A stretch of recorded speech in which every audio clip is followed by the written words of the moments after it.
responded and thank. Your chapter five test, just want to be clear, your chapter five test is the same thing as your final exam. They're not two separate tests, just one thing. But the final exam part of it, there's a multiple choice part and a free response part. The multiple choice part of it is cumulative, which means that it has all the stuff on it. So I wanted to do a couple of exponent problems with you because those were your favorite, to remind you how to do these before the final. Okay. Because I care about you, want you to do well. Okay, so, and these are kind of easy-ish ones, but it's good. Get back into it. Okay, so this problem, number 13, is multiplication. You can tell because all of the things are kind of like glued together and there's times right there. So for multiplication, you multiply the numbers in front and then add the exponents. Okay, now here's my question. How many A's are there total in this problem? One, okay. And how many total B's? 7. And how many total C's? 6. Okay, that's it. You're done. Okay, now, number 14, this is different because it's to a power. It's not multiplying. So I'm going to draw my little rainbow guy there. Yes, honey.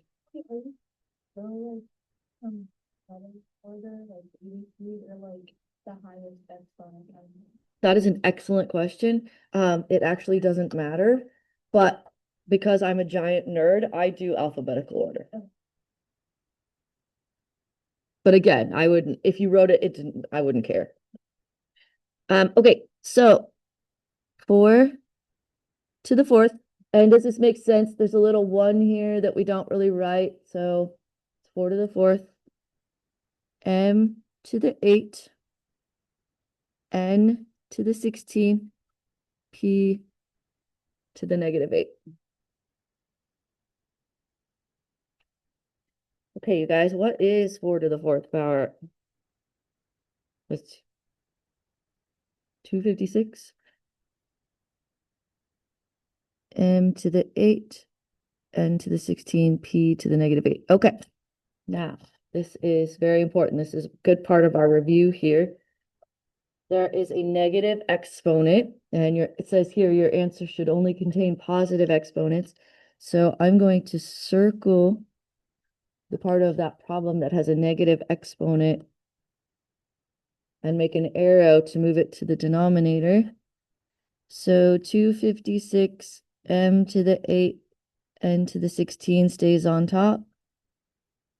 And then p to the negative 8 goes to the denominator and becomes p to the positive 8. Okay, so there's your mini exponent review. And look, for tomorrow, it looks as though we have 2 of your favorites for warm-ups also. Oh, how you love negative exponents and dividing and dimensional analysis. Definitely be looking forward to that. Okay, so you guys can slide this guy aside for the moment. Don't put it away. Just slide it aside. We're going to start with problem number 116. 116 has 2 parts. One of them is arithmetic, the other is geometric.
I've had that on my to-do list for like 3 days.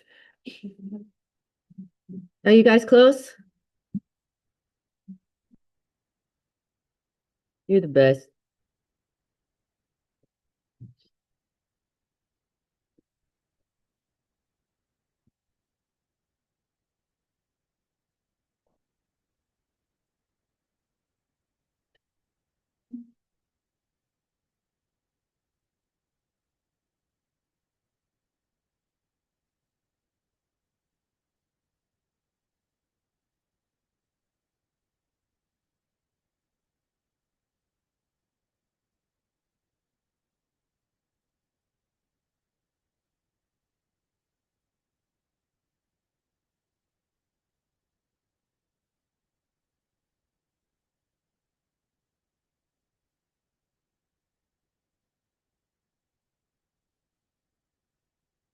Okay, guys, so again, if we're gonna do two of these, the top half of my paper is all the arithmetic stuff, and the bottom half of my paper is all the geometric stuff. I'm hoping that you can have this, like, you can flip to this to look for all of these things about sequences that might be confusing.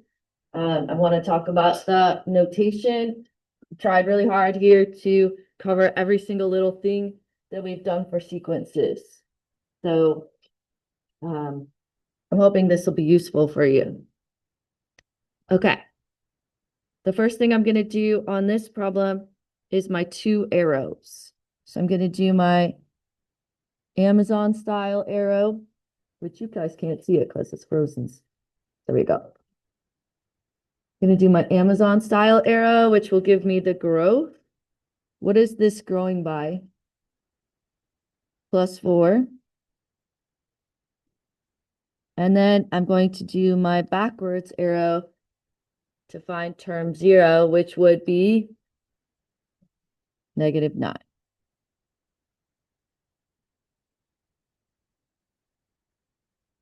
Okay.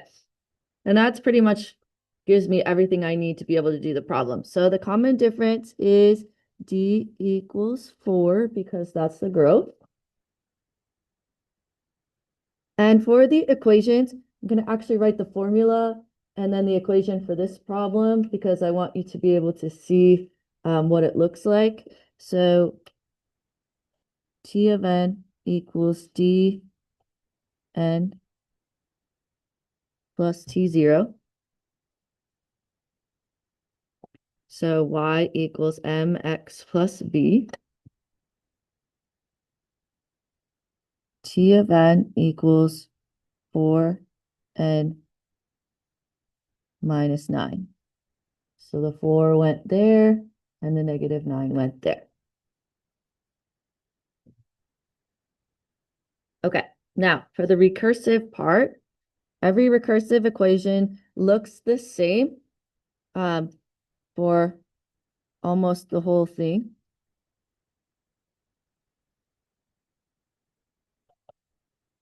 Okay, so write that bit down. That bit is the same for every recursive. So when you're making your notes, by the way, for the final, you get a full sheet of paper front and back. It's not just a note card. For those of you that like to write stuff on the thing, that would be great. But you can just make sure that you have that part of it. And so you don't have to like memorize that part. But so this part's always the same for every problem. It's just we need to figure out what the first term is and what the growth is. In this problem, the first term is -5, and then the growth is adding 4 each time. Now, if you want to, if you're a person who likes to color things, I might suggest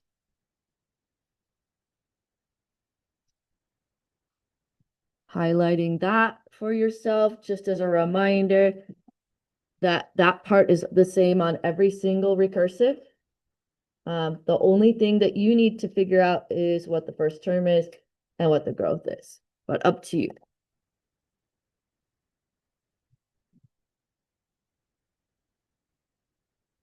Okay, now to go to the graph, I want to make sure that you start at -5 and not at -9. -9 is not really part of the sequence. That's why I did it in a different color. So the first term is -5. The second term is -1. The third term is 3. The fourth term is 7. And remember, do not connect them. Leave it discrete.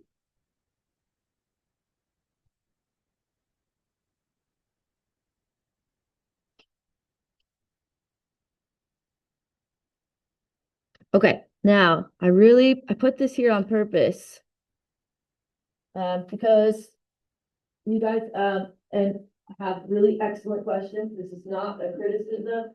You have excellent questions on what thing is X and what thing is Y, because the notation is really confusing. So this is saying find term 87. This is saying X is 87. Find the number in the 87th spot. This is saying what spot is 87 in the sequence?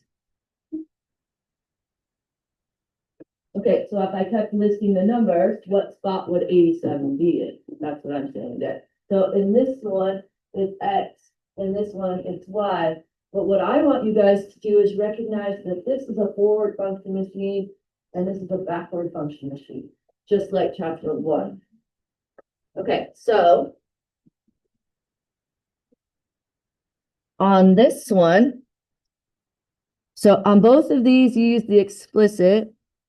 So T87 equals 4 times 87 minus 9.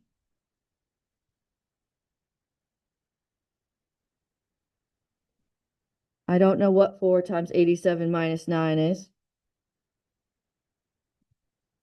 339.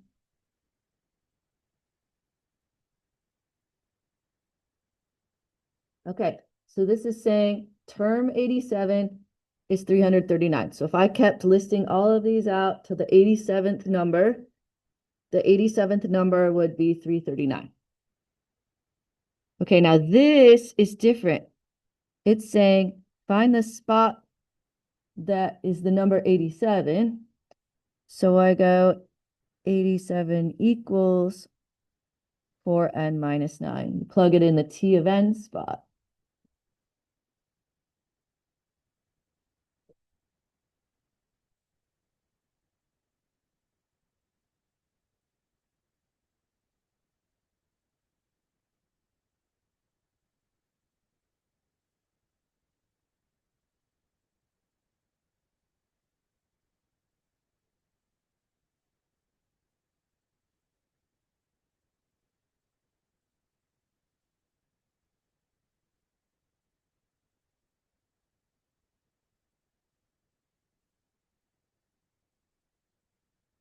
So this is saying 87 is in the 24th spot.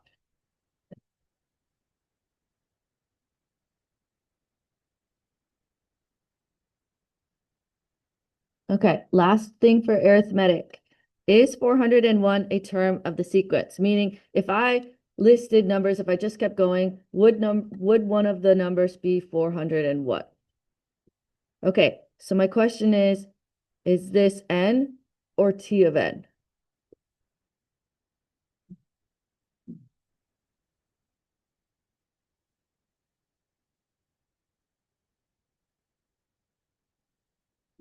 T of n, great.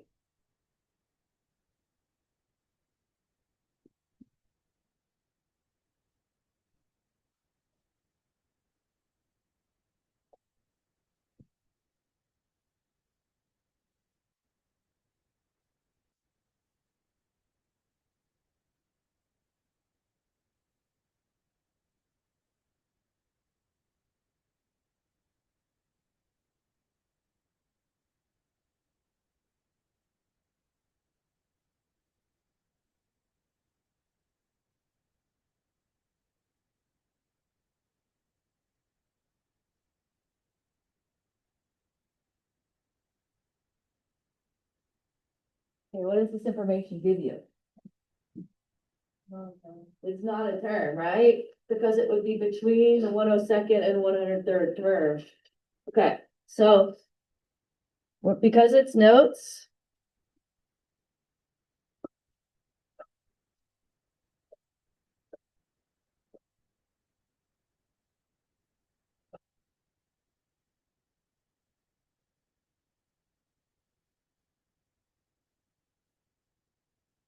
we're going to write no, n should be a positive whole number.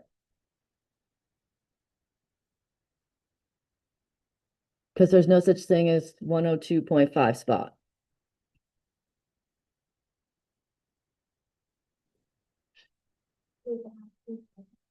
Yeah, because like if you think about it going backwards, those don't really exist in the sequence. Because the first number is 1, the second number is 2. Well, there is, it's just not really part of the sequence. That's why I make it in a different color. So like this guy is 0, but he's not actually part of it. We just use him to find math stuff. And you could go backwards forever if you wanted to, but they're not really part of the sequence that starts at -5 and goes forever this way. Correct. So it has to be a positive whole number. And that's sort of a lie because we use -1s in calculus, but not math 1. We play with that more in calculus, but for this class, you should have a positive whole number. Okay, excellent questions. Anything else you want to talk about from arithmetics? Did this help at all? I'm hoping. If it helped one person, I will be happy. I'm always happy. I'm just going to pretend that it helped one person. Okay, now we're going to go to geometric.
All right, you guys. Geometric. First thing I'm going to do is my two arrows, just like I always do. My Amazon style one here. Figure out the growth. This one is ×3 each time. And then my back arrow to figure out term 0, which would be 2. You guys okay with that? Everybody good so far? Okay. Now, common ratio is the growth, just like it is for arithmetic, but it's R instead of D. So R equals 3.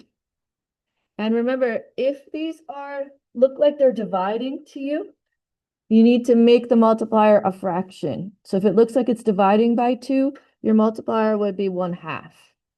If it looks like it's dividing by 5, your multiplier would be 1/5. Just to throw that out there. Okay. Explicit T of n equals T0 times R to the n. So this looks like y equals AB to the x. Okay, in this problem, T of n equals 2 times 3 to the n. The 2 coming from there, the 3 coming from there.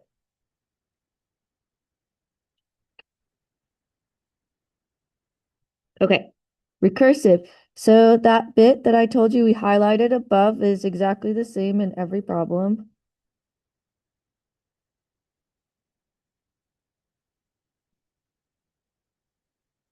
Exactly the same every time. First term was 6. And the growth is ×3 each time.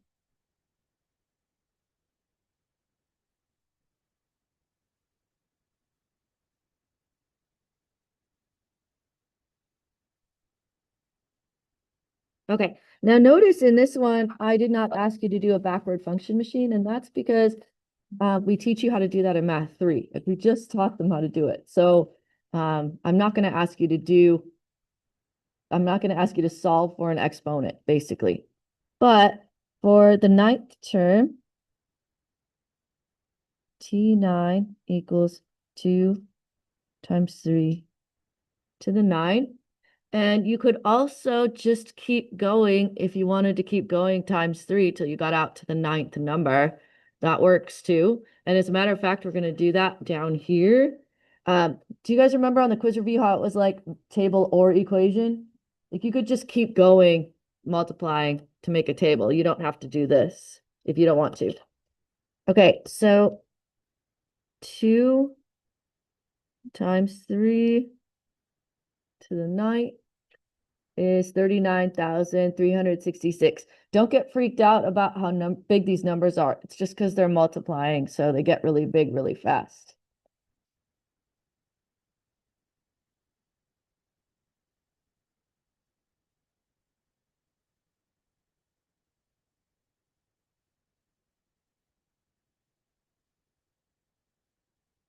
Okay, now you can put a comma in there if you want to. I'm not going to put a comma in there because my number pattern has commas, and I find that that gets really confusing when you put a comma in a big number. Okay, now let's go graph. So 6, I don't even know here. That looks more like 10, but that's okay. 18, 54, 162. I'm pretty sure that's the highest that we could fit on there.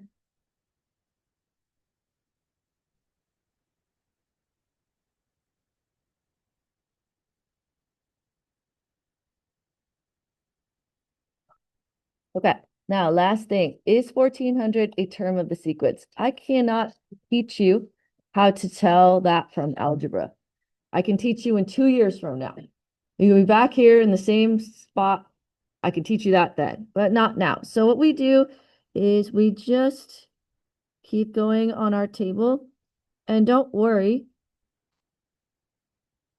these get big really fast, so it's not a lot of work. So just keep multiplying by 3.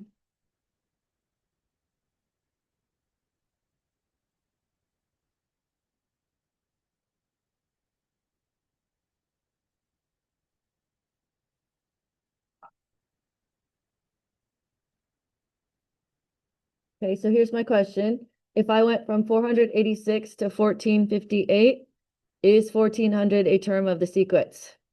No, it would be right here. So I'm going to make an arrow that says no.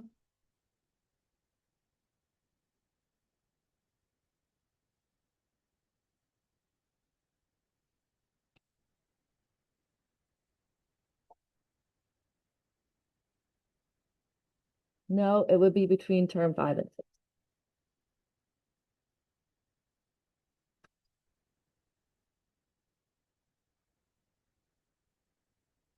Did anyone find that helpful?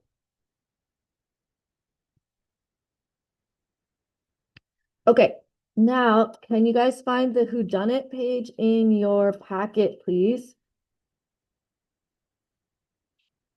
I think this is the first time we've done a whodunit in this class. So find the page.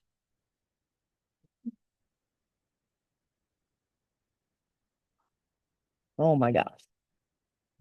Did you need it more? Oh, sorry, honey. Oh, that's sorry.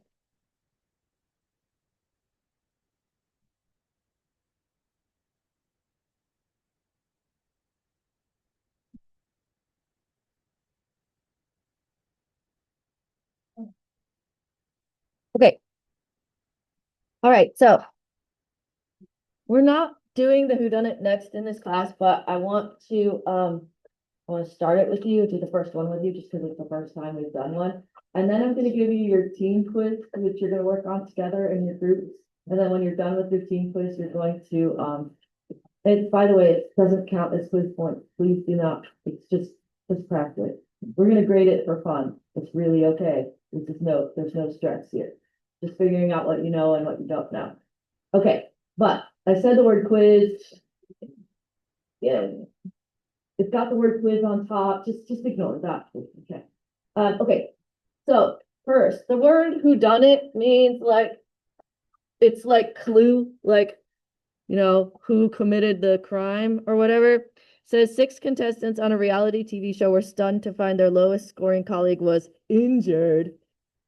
They must figure out the crime before the bell rings. The question is who done it and how. The player, last known whereabouts, and method are left unaccounted for is the solution. Okay, so this is like clue. You have to figure out who it was, where they were, and how they did it. Okay, do you see the pink envelopes around the room? In each envelope, there's a clue, and there's one per group. So you can send somebody up to get the clues and like put them in the middle of your table. I got clue 1, and I'll do it together. It goes from easiest to hardest. So clue 1 is the easiest. Number 10 is the hardest over here. Except for that sometimes people say that that's not actually true, but that's what they tried to do anyway. Okay, so for clue 1, it says, find the 5th term of the sequence, and they gave you the first 4. Man, that's really challenging. Okay, so you guys have all this workspace, so you just write -8, -1, 6, 13. Okay, and what are these going up by? 7. So what would the 5th term be? 20. Man, that was the best math problem of my life right there. Okay, so they're going up by 7, so the 5th term would be 20. Okay, so 20 is this one. And you see it says the injury was not done by chemical poisoning. So you flip your paper over to the bottom and you rule out chemical poisoning. It wasn't done by chemical poisoning, so we're going to rule that one out. And when you finish all 10 clues, there should just be one that's not ruled out in each column. So you should have one here, and one here that's left over. Some of the clues have two things in them. So on their correct answers, which is great, super satisfying. Okay. So this is what I would like you to do. Please listen to instructions. First, I'm going to bring you this team quiz. It is 3 questions, except for number 3 has 2 as an A and a B. This also has, but they're tiny. Okay, anyway, when your team finishes your team quiz, and I want you to try to turn it in together, come over here and put it on my laptop. Please do not freak out about the fact that you're turning it in. I just want you to turn it in so I don't lose that. I'm going to give it straight back to you. I'm not giving it to another person to grade. I'm going to give it right back to you, I promise. I just want to kind of make sure I keep the papers all together. Okay, so when you're done with your team quiz, bring it over here, put it on the laptop. When you're done with the quiz, work on the whodunit. Just send somebody to grab the clues, work on it in your group. When you guys finish the whodunit, you're going to bring your notebook and your packet over to me so I can stamp as much as possible that you have done. Does that make sense? Okay, do you guys know what the homework is? Does anybody know what the homework is? Do we see what the homework is? Looks like it's 4 CPM problems, 120, 121, 124, 125. Okay, now quick update on what we're doing next week. All of my classes have review notes on Monday, but Math 3 has their test next week. You guys have your test on the finals week. So what's going to happen on Monday is you guys are going to go to Miss Souza's class and work on this thing while I get to teach the review notes to Math 3. And then on Tuesday, you'll flip flop and come back and I'll do the review notes for you and they'll do something else that day. So I'm going to put a sign up because I know you're going to forget between now and then, but tomorrow you're coming back here just like normal. And then Monday you're going to go to Miss Souza. You're not going to do review notes. You're going to do this, which is like it's like one of these things. It's like a scavenger hunt deal. And then on Tuesday, we're going to flip flop it and I'll teach you the review notes again because I want to make sure I'm the one that teaches you that. Okay. So please don't worry. That's the last thing that it's like direct instruction and I will do that for you, I promise. Okay. Any questions about what we're doing this period or the status of things?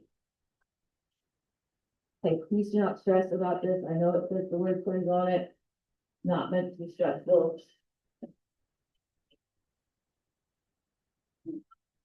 Please talk to each other.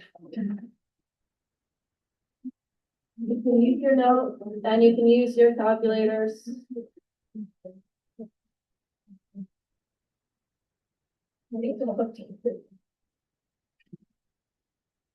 I'm on. Oh, yeah.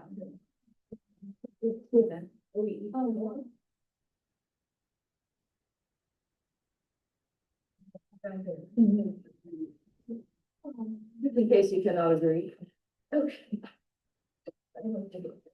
Hopefully you do agree.